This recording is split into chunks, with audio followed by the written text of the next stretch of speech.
Good morning all students. Last recording में जो है अपन ने बात करी थी स्क्लेरोस्पोरा ग्रैमिनिकोला से होने वाली एक disease, green ear disease of बाजरा, यानी कि बाजरे का हरित बाली रोग। बाजरे के हरित बाली रोग के बारे में अपन ने कुछ टॉपिक्स के बारे में देख लिए थे, तो आज अपन जो है वो बात करते हैं। पहले तो मैं क्लास लिख देती हूँ। BSc part first,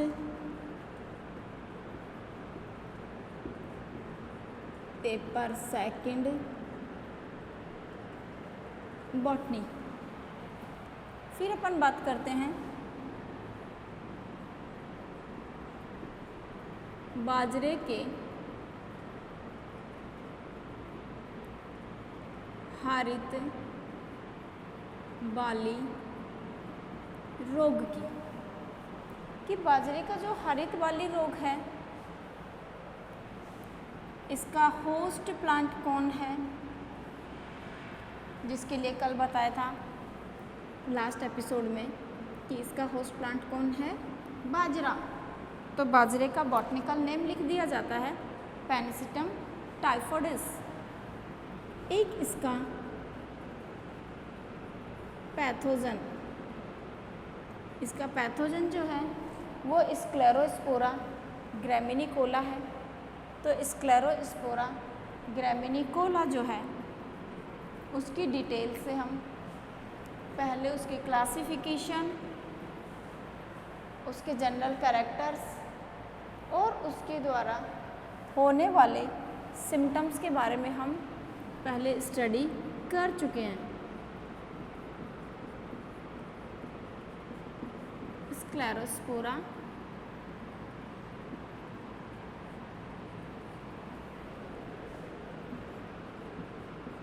ग्रैमिनिकोला। किसी भी डिजीज़ को जब हम देखते हैं, किसी भी रोग के बारे में स्टडी करते हैं, तो सबसे पहले उसके होस्ट प्लांट का नाम लिखा जाता है, फिर उसका भौतिक विवरण लिखा जाता है, जियोग्राफिकल डिस्ट्रीब्यूशन,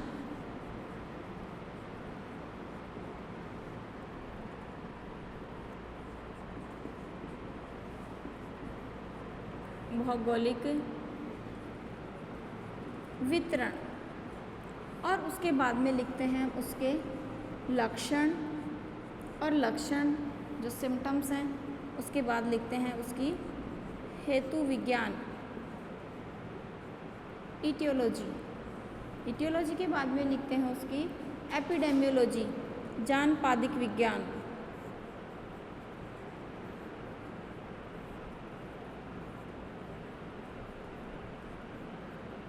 जानपादिक विज्ञान, और सबसे लास्ट में लिखते हैं रोग नियंत्रण। तो कल अपन ने जो है इसका होस्ट कौन है, इसका पैथोजन, इसका भौगोलिक विवरण, उसके लक्षण और उसकी इटियोलॉजी के बारे में अपन ने डिटेल से देख लिया था। आज अपन देख रहे हैं उसकी एपिडेमियोलॉजी। एपिडेमियोलॉजी को कहते हैं उसकी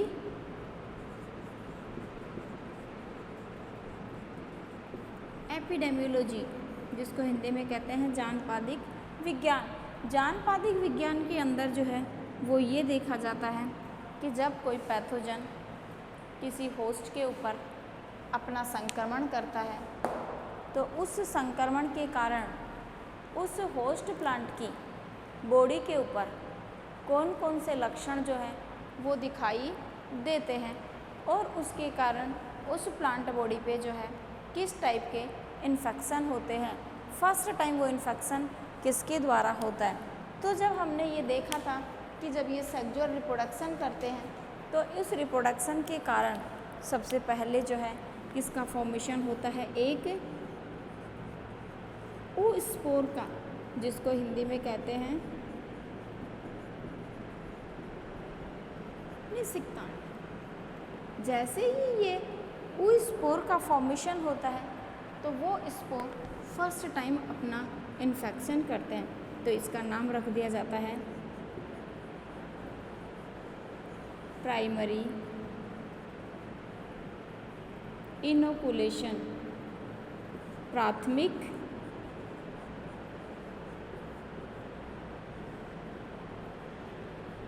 संक्रमण। तो हम क्या कह सकते हैं कि जो बाजरे के हारित वाली रोग है उसके अंदर फर्स्ट टाइम जो संक्रमण है वो कौन करता है, एक ऊ स्पोर जो है वो फर्स्ट टाइम इसके ऊपर संक्रमण करते हैं। और जैसे ही ये फर्स्ट टाइम इसके ऊपर अपना संक्रमण करते हैं तो इससे इनका जो माइसीलियम होता है वो सबसे पहले क्या करता है, अपना जर्मिनेशन करता है। और उस जर्मिनेशन के कारण सबसे पहले माइसीलियम जो होता है, इस ऊ स्पोर का माइसीलियम, ये माइसीलियम अपना जर्मिनेशन करके और वही मेल और फीमेल दोनों टाइप के क्या बनाता है, माइसीलियम बनाता है। तो जो मेल और फीमेल हैं वो माइसीलियम स्पोर पे डिपेंड करते हैं कि किस टाइप के स्पोर ने अपना जर्मिनेशन किया है। अगर बनने वाले एंथ्रीडिया से, यानी कि एंथ्रीडिया से जो स्पोर बने हैं, अगर वो जर्मिनेशन के पश्चात माइसीलियम बनाते हैं तो वो सारे मेल स्पोर होंगे। और यदि ऊगोनिया के द्वारा बने हुए जो स्पोर हैं, अगर उन्होंने अपना जर्मिनेशन किया है तो वो सारे स्पोर क्या बनाएंगे, फीमेल माइसीलियम का फॉर्मेशन करते हैं। नेक्स्ट अपन बता सकते हैं कि जैसे ही इसके अंदर मेल और फीमेल माइसीलियम का फॉर्मेशन हो जाता है तो ये मेल और फीमेल जो माइसीलियम है ये किसके ऊपर संक्रमण करेगा, पुनः अपने ग्रामिनी फैमिली के ऊपर, बाजरे के ऊपर। तो हम क्या कह सकते हैं ये कि ग्रामिनीकोला जो पैथोजन है स्क्लेरोस्पोरा, इसका जो माइसीलियम है वो किसको संक्रमित करेगा, बाजरे कुल के सदस्यों को क्या कर देगा, संक्रमित कर देगा। इस तरीके से जो है इसकी कंप्लीट जो है वो इटियोलॉजी है। नेक्स्ट जो टॉपिक है अपना आज का, उसकी अपन बात करते हैं डिजीज़ कंट्रोल, रोग नियंत्रण। अगर किसी पादप के ऊपर रोग उत्पन्न हो जाता है तो हम उसे किस प्रकार से नियंत्रित कर सकते हैं, यानी कि किसी भी रोग को कंट्रोल करने के लिए मोस्टली हम 3 मेथड्स यूज करते हैं।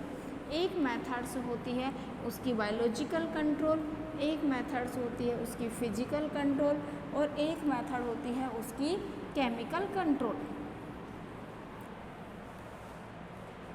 तो 3 मेथड जो है वो मोस्टली हम यूज करते हैं। तो आज जो है अपनी नई जो हेडिंग है वो होगी डिजीज़ कंट्रोल, रोग नियंत्रण।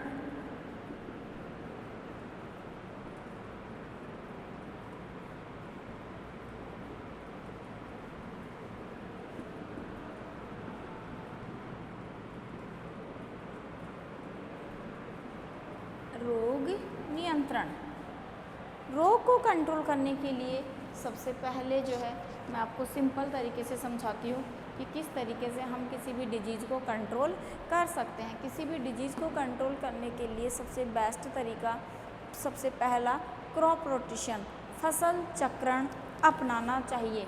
तो फर्स्ट पॉइंट जो है वो अपन लिखेंगे फसल चक्रण।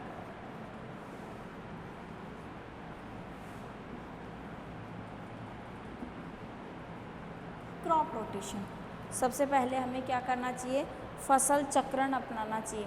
फसल चक्रण का मतलब है फसलों के बीच चक्र अपनाना चाहिए, यानी कि अगर इस बार हमने खेत के अंदर क्या उगाया है, बाजरा अगर ग्रो करवाया है इस वर्ष, तो अगले वर्ष हमें बाजरा नहीं उगाना।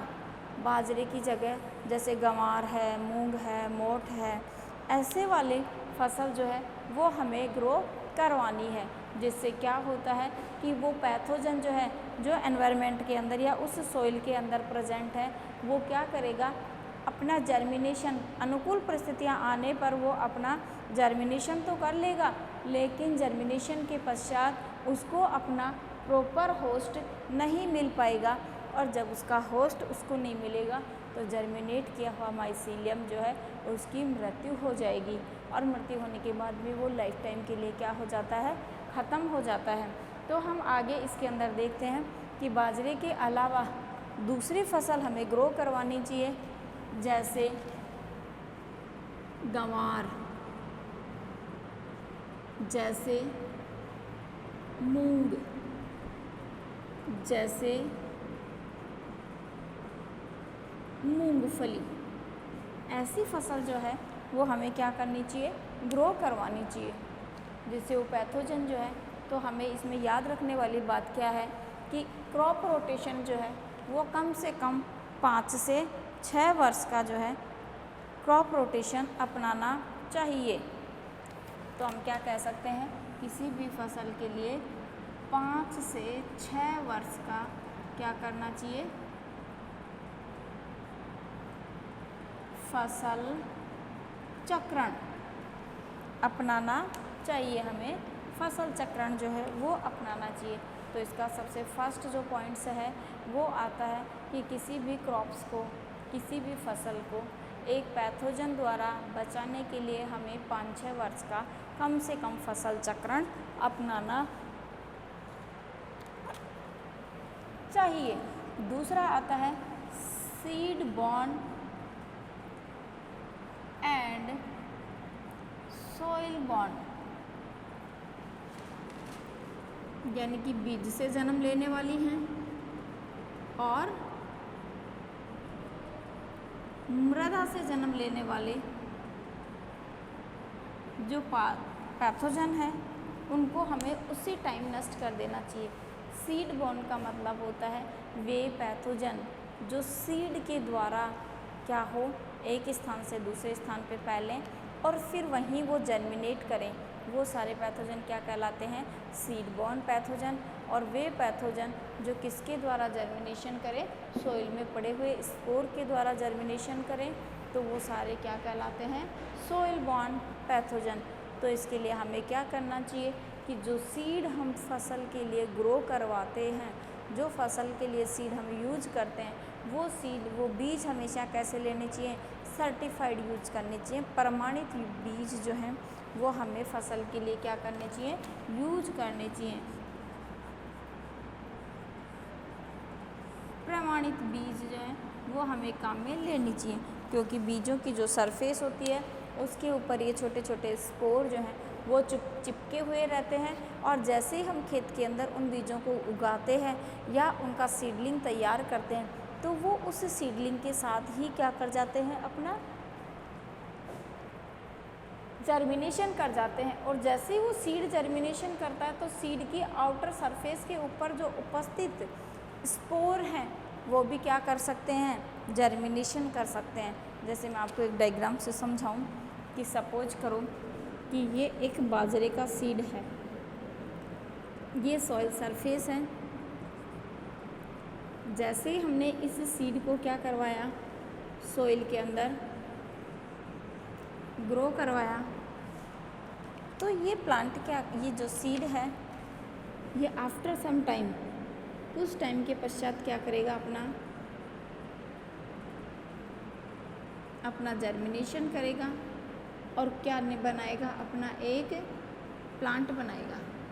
जैसे ही ये जर्मिनेशन करके अपना प्लांट बनाता है तो इसकी जो सीड की सरफेस है, इस सरफेस पे क्या चिपके हुए हैं, ये स्पोर, बीजाणु। इसकी सरफेस पे जो बीजाणु चिपके हुए हैं, जब ये सीड जर्मिनेशन करेगा तो इसकी सरफेस पे जो चिपके हुए स्पोर हैं ये भी क्या करेंगे, अपना अंकुरण, क्या करेंगे, अपना जर्मिनेशन करेंगे। तो जैसे ही ये सीड जर्मिनेशन करके अपना प्लांट बनाता है, अपना पादप बनाता है, तो ये स्पोर भी अपना जर्मिनेशन करके और क्या बनाते हैं, अपना माइसीलियम बनाते हैं। क्या बनाते हैं, अपना माइसीलियम बनाते हैं। अब ये माइसीलियम इस प्लांट के साथ ही क्या कर जाएगा, अपनी ग्रोथ करेगा और पूरे प्लांट से, जो प्लांट है जो अपना डेवलपमेंट कर रहा है, उस प्लांट के साथ ही क्या बना देगा, अपने माइसीलियम का जाल, माइसीलियम का जाल, और जो पूरी प्लांट बॉडी है वो क्या हो जाएगी, संक्रमित। तो इस तरीके से जो है ये एक प्लांट बॉडी को क्या करते हैं, संक्रमित करते हैं। वैसे ही सॉइल बोर्न पैथोजन होते हैं। जैसे मैं इसको डायग्राम से समझाऊँ आपको कि एक सीड है, जैसे हम सॉइल के अंदर ग्रो करवाते हैं, अगर उस सॉइल के अंदर पहले से स्पोर पड़े हुए हैं तो जैसे ही फेवरेबल कंडीशन आती है वो स्पोर अपना जर्मिनेशन करता है, तो उसी के साथ कौन जर्मिनेशन कर जाते हैं, स्पोर भी जर्मिनेशन कर जाते हैं। जैसे आपको मैं बताऊं कि ये सॉइल है, ये सॉइल पार्टिकल्स हैं, ये क्या है, सॉइल लेयर या सॉइल की प्रोफाइल। जैसे ये सॉइल प्रोफाइल के है, हवा चली किसी भी दूसरी जगह से, हवा द्वारा यानी कि वायु द्वारा या जल द्वारा या किसी अन्य माध्यम द्वारा, अन्य माध्यम के द्वारा ये क्या करते हैं, इस सॉइल में पहुंच जाते हैं। ये स्पोर, ये हो गए स्पोर। क्या है, ये बीजाणु है, स्पोर। जैसे ही ये स्पोर इस सॉइल में पहुंच जाते हैं, अनुकूल परिस्थितियां आती हैं, तो हम इसी सॉइल में किसको ग्रो करवाते हैं, एक सीड को ग्रो करवाते हैं। ये है एक सीड, बीज। जैसे ही अनुकूल परिस्थितियां आती हैं, हम सॉइल के अंदर बीज को ग्रो करवाते हैं, तो बीज जर्मिनेशन करके, अपना अंकुरण करके, और किसका निर्माण करता है, पादप का निर्माण करता है। उसी टाइम ये स्पोर भी क्या करते हैं, अपना अंकुरण करते हैं।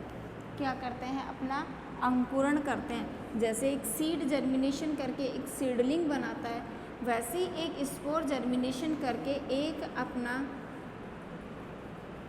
माइसीलियम बनाता है।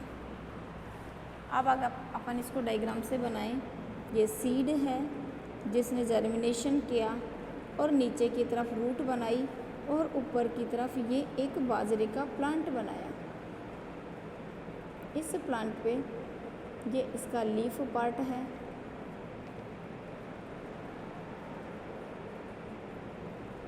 ये इससे लीफ निकलती है, ये इसका फ्लावर पार्ट है।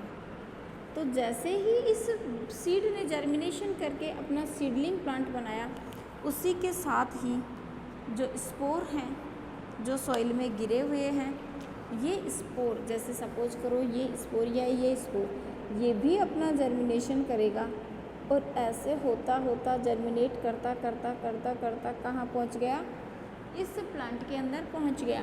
तो ये क्या है, इसका माइसीलियम।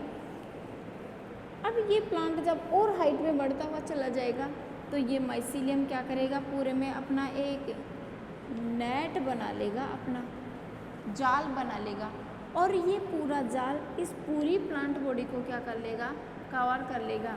तो इससे प्रोटेक्ट करने के लिए हमें क्या करना चाहिए कि जो ये सॉइल है जिसके अंदर ये स्पोर पहले से प्रेजेंट है, तो इस सॉइल की गर्मियों के समय में जब गहरी गर्मी होती है, यानी कि हम कहें कि मई व जून में क्या करना चाहिए, खेत की जो मिट्टी है उसकी गहरी जुताई करनी चाहिए। गहरी जुताई करवाने से क्या होता है कि जो नीचे की ओर दबी हुई सॉइल है उसमें से जो नमी थी वो वातावरण के अंदर शुष्कता होने से क्या हो जाएगी, सूख जाएगी। तो जब नमी सूख जाएगी तो इनके लिए बहुत अधिक प्रतिकूल परिस्थितियाँ, अनफेवरेबल कंडीशन जो है वो उत्पन्न हो जाएगी, और अनफेवरेबल कंडीशन उत्पन्न होने की वजह से सॉइल में जो ये गिरे हुए सारे स्पोर हैं, इन सब की क्या हो जाएगी? मृत्यु। और जो ये स्पोर हैं, जब इनकी मृत्यु ही हो गई तो ये स्पोर आगे क्या नहीं कर पाएंगे? अपना संक्रमण जो है वो नहीं कर पाएंगे। तो इस तरीके से हम जो है उसको सीड को और उस सॉइल को क्या कर सकते हैं? कंट्रोल करके एक संक्रमण को भी हम क्या कर सकते हैं?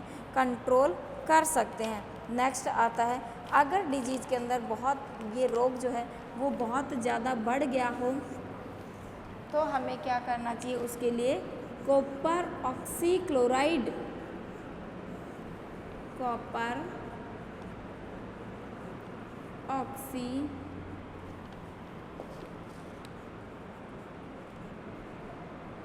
तो हमें क्या करना चाहिए?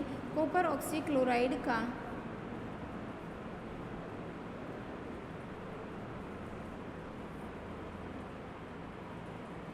छिड़काव करना चाहिए।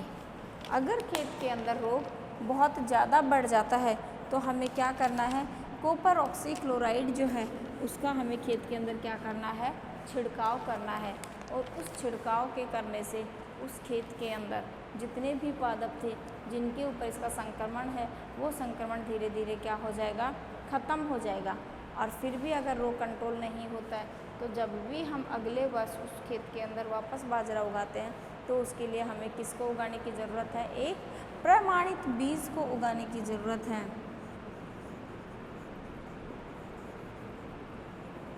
किसकी ज़रूरत है? एक सर्टिफाइड सीड की। क्या उगाने चाहिए हमें? प्रमाणित बीज उगाने चाहिए। एक सर्टिफाइड सीड का हमें यूज करना चाहिए, जिससे उन सीड पे जो होने वाला संक्रमण है, सीड बॉर्न डिजीज, उसको हम क्या कर सकते हैं? कंट्रोल कर सकते हैं। और इनके अलावा कुछ छोटे छोटे पॉइंट्स और होते हैं जिनके द्वारा भी हम क्या कर सकते हैं? एक फसल को कंट्रोल कर सकते हैं एक रोग से। जैसे मान लो एक खेत है, उसके अंदर 1-2 प्लांट या 5-10 प्लांट अगर इन्फेक्टेड हैं तो हमें क्या करने चाहिए कि जो संक्रमित पादप है उस संक्रमित पादप को जड़ सहित उखाड़ करके खेत से बाहर जला देना चाहिए, या इकट्ठा करके उनको एक जगह करके और फिर जला देना चाहिए। तो इसके लिए हमें क्या करना चाहिए कि संक्रमित पादप भाग को, नेक्स्ट कंट्रोल हम लिखेंगे कि संक्रमित पादप को खेत से हटाकर, संक्रमित पादप को खेत से हटाकर नष्ट कर देना चाहिए। जो पादप का संक्रमित भाग है उसे हमें उस खेत से हटाना चाहिए और हटा करके उसको क्या करना चाहिए? नष्ट कर देना चाहिए। इसी प्रकार से कुछ छोटे छोटे और भी उपाय होते हैं, जैसे किसी खेत के अंदर बहुत तेज़ी से अगर संक्रमण फैल रहा है तो हमें उस संक्रमण को कंट्रोल करने के लिए क्या करना चाहिए? बायोलॉजिकल कंट्रोल भी यूज करना चाहिए। बायोलॉजिकल कंट्रोल को यूज करने के लिए हमें क्या करना चाहिए? वहाँ पे कुछ माइट्स हैं, कुछ रैबिट्स हैं, अदर इंसेक्ट्स जो होते हैं, छोटे जो सूक्ष्म जीव होते हैं, छोटी छोटी जो चिड़ियाएँ होती हैं, उनको हमें पालना चाहिए। वो क्या करते हैं कि प्लांट के आउटर सरफेस के ऊपर जो इनके स्पोर बनते हैं, उन स्पोर को क्या करते हैं? वो खा जाते हैं और प्लांट को संक्रमित होने से बचा देते हैं। तो इस तरीके से ये अलग अलग टाइप के खूब टाइप्स के डिजीज़ कंट्रोल हैं जिनके बारे में आज अपन ने स्टडी की। इनमें से मोस्टली कंट्रोल ऐसे हैं जो लगभग सारे डिजीज़ के अंदर यूज किए जाते हैं, लेकिन इनमें से केमिकल कंट्रोल्स ऐसे कंट्रोल्स होते हैं जो कभी भी किसी दूसरी डिजीज़ के लिए यूज नहीं किए जाते। हर डिजीज़ के अंदर हर अलग अलग टाइप से क्या किए जाते हैं? केमिकल कंट्रोल जो है वो यूज किए जाते हैं। तो मैं एक बार आपको डिजीज़ कंट्रोल जो है दोबारा एक बार शॉर्ट फॉर्म में समझा देती हूँ। किसी भी डिजीज़ को कंट्रोल करने का सबसे फास्ट तरीका कि हमें फसल चक्रण जो है वो अपनाना चाहिए। फसल चक्रण अपनाने से क्या होता है कि जब उस खेत के अंदर वो फसल ग्रो ही नहीं होगी तो उसका पैथोजन अपना संक्रमण जो है वो कैसे करेगा। और जब पैथोजन अपना संक्रमण ही नहीं कर पाएगा तो वो रोग फैलेगा ही नहीं। मतलब इस वर्ष अगर हमने क्या किया, उसको संक्रमित खेत में वो हुआ और हमने उसको अगले वर्ष उस फसल को हमने उगाया ही नहीं है तो वो रोग फैलेगा भी नहीं है। जैसे इस बार हमने बाजरा उगाया और हमने देखा कि बाजरे की जो फसल है उसके ऊपर हरित वाली रोग होता है, अगले वर्ष हमने उस खेत के अंदर बाजरा ही नहीं उगाया तो हरित वाले रोग भी उत्पन्न नहीं होगा, क्योंकि ये पैथोजन सब कैसे होते हैं, ऑब्लिगेट, एंडोपैरासाइटिक, अविकल्पी, अंतःप्रजीवी, यानी कि इनके लिए दूसरा कोई विकल्प नहीं होता। अगर इनका होस्ट अब्सेंट है तो वो दूसरे किसी होस्ट के ऊपर अपना संक्रमण उत्पन्न नहीं करते हैं। तो जो फर्स्ट टाइप्स है डिजीज़ कंट्रोल करने का वो है कि हमें फसल चक्रण हमेशा अपनाते रहना चाहिए। सेकंड आता है कि ये डिजीज सॉइल बॉर्न है, सीड बॉर्न है या एयर बॉर्न है। 3 टाइप्स की बॉर्न डिजीज होती हैं ये, जिनको अपन ने जनरल कैरेक्टर में भी देखा था कि ये तीनों टाइप की डिजीज मोस्टली सीड और सॉइल से होती है। कुछ पैथोजन ऐसे होते हैं जो एयर बॉर्न भी होते हैं। तो सीड बॉर्न और सॉइल बॉर्न डिजीज़ को कंट्रोल करने के लिए हमें क्या करना चाहिए, पहले तो सीड को ही कंट्रोल करना चाहिए, यानी कि ऐसे सीड यूज करने चाहिए जो सर्टिफाइड है। जो प्रमाणित बीज हैं उनको यूज करना चाहिए। और सपोज करो कि प्रमाणित बीज बहुत कॉस्टली हैं, हम उसको नहीं खरीद पा रहे हैं, तो हमें क्या करना चाहिए इसके लिए, जब हम खेत के अंदर सीड को ग्रो करवाते हैं उससे पहले उनको हल्के गुनगुने पानी के अंदर उन सीड को डिप कर देना चाहिए 5 से 6 घंटे के लिए। जब हम उसको 5 से 6 घंटे के लिए उन बीज को पानी के अंदर डिप करते हैं तो उस सीड की जो सरफेस है, आउटर सरफेस, उसके ऊपर जितने भी स्पोर चिपके हुए हैं वो सारे स्पोर क्या करेंगे, अपना जर्मिनेशन करेंगे और उस जर्मिनेशन के कारण सारे स्पोर जर्मिनेट कर चुके होंगे। अब हमें उस पानी को फ़िल्टर करना है, फ़िल्टर का मतलब उन बीजों से हटाना है और उसको दूर फेंक देना है या ज़मीन में गड्ढा खोद के और उसमें उस पानी को डाल देना है। अब जो बीज हैं वो कैसे हैं, उनकी सरफेस के ऊपर कोई किसी प्रकार का स्पोर जो है वो चिपका हुआ नहीं है। तो हमें क्या करना है, इस तरीके से भी हम जो है सीड को क्या कर सकते हैं, एक किसी पैथोजन से फ्री भी कर सकते हैं, एक मुक्त अवस्था में भी ला सकते हैं। इसके अलावा कुछ और उपाय भी होते हैं जिसके लिए हमें गर्मियों में हमें यूज करना पड़ता है कि जब बहुत तेज़ वाली गर्मियाँ होती हैं तो हमें दिन के समय यानी कि मॉर्निंग में सुबह के टाइम 10 बजे से लेकर के और शाम के टाइम 4 बजे तक हमें बहुत कड़ाके वाली जो धूप पड़ती है, जब एनवायरनमेंट वातावरण का टेम्परेचर 50 डिग्री पहुंच जाता है तो हमें उन बीजों को कंटिन्यू लगातार रूप से 10 से 15 दिन तक रोज़ हमें उनको उस धूप में पटक बाहर फर्श में उसको डालना चाहिए, जिससे क्या होता है कि उनकी सरफेस के ऊपर जो स्पोर प्रेजेंट हैं वो बहुत अधिक प्रतिकूल परिस्थितियाँ होने के कारण नष्ट हो जाते हैं। अब उन्हें 10 से 15 दिन बाद में हमें एक एयर टाइट कंटेनर में भर के रखना चाहिए, जिससे उनको सफोकेशन की वजह से सांस नहीं मिल पाता और वो स्पोर क्या हो जाते हैं, मृत्यु की कगार पे पहुंच जाते हैं और उनकी डेथ हो जाती है। तो इस तरीके से हम एक बीज को जो है वो एक पैथोजन के स्पोर से क्या कर सकते हैं, फ्री कर सकते हैं। उसी प्रकार से हम सॉइल को भी एक पैथोजन से फ्री कर सकते हैं। सॉइल को पैथोजन से फ्री करने का सबसे बेस्ट तरीका कि जब बहुत अधिक गर्मियाँ होती हैं, बहुत ज़्यादा, जैसे मई और जून में, तो मई और जून के महीने में हमें क्या करना चाहिए कि जो फसल है उस फसल जो सॉइल है उस सॉइल की गहरी जुताई करवानी चाहिए या बार बार उसकी उलट पलट करवानी चाहिए। बार बार उसकी जो उलट पलट करवाने से क्या होता है कि जो नीचे की नमी वाली जो सॉइल होती है, नमी की जो मृदा होती है वो बाहर आ जाती है और बाहर की जो सूखी सॉइल होती है वो अंदर की ओर चली जाती है। जब हम बार बार उस सॉइल की उलट फेर करवाते हैं तो सॉइल के अंदर जितने भी खरपतवार उपस्थित होते हैं या दूसरे जो प्लांट्स होती है उनकी जो रूट्स प्रेजेंट होती हैं वो सॉइल से बाहर आ जाती हैं और बाहर वैसे टेम्परेचर ज़्यादा है तो बिल्कुल ड्राई हो जाती है, क्योंकि कुछ स्पोर ऐसे होते हैं जो पुराने पादपों की जड़ें होती हैं, इन पादपों की जड़ों के अंदर क्या रह जाते हैं, वो